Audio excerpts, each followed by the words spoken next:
AP YCP నేత ఒక రకంగా చెప్పాలంటే షాడో ముఖ్యమంత్రిగా వ్యవహరించిన సజ్జల రామకృష్ణారెడ్డికి షాక్ తగిలింది.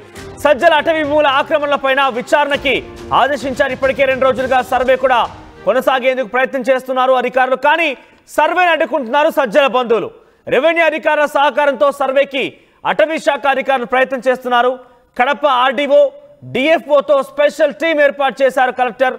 సజ్జల ఎస్టేట్లో ఈ సర్వే నిర్వహణ కోసం ప్రత్యేక అధికారుల బృందం ఒకరికి బయలుదేరింది. అయితే అక్కడ సర్వే నిర్వహణకు సంబంధించి కొనసాగిద్దామని చెప్పి అధికారుల వైపు ఆలోచన చేస్తుంటే అక్కడి బంధువులు అంటే సజ్జల బంధువులు మాత్రం అడ్డుకుంటున్నారు. సర్వే కొనసాగించకుండా అడ్డు కట్టవేస్తున్నారు. అధికారులను అక్కడి నుంచి పంపించే ప్రయత్నం చేస్తున్నారు. అయితే సజ్జల పైన సుమారుగా 52 ఎకరాల అటవీ భూముల ఆక్రమణ ఆరోపణలు ఉన్నాయి. మీరు చూడొచ్చు అటవీ స్క్రీన్ పైన సజ్జల ఎస్టేట్లో ఆ భూములకు సంబంధించి సర్వే కొనసాగుతుంది. 52 ఎకరాల భూమి అంటే అంతా ఇంత కాదు.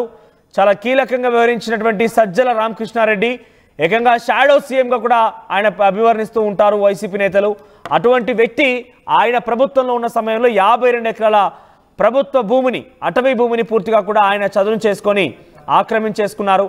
52 ఎకరాల భూమి అంటే అంతా ఇంత కాదు. చాలా పెద్ద మొత్తంలో ఒక బిగ్గెస్ట్ స్కామ్ ఇది.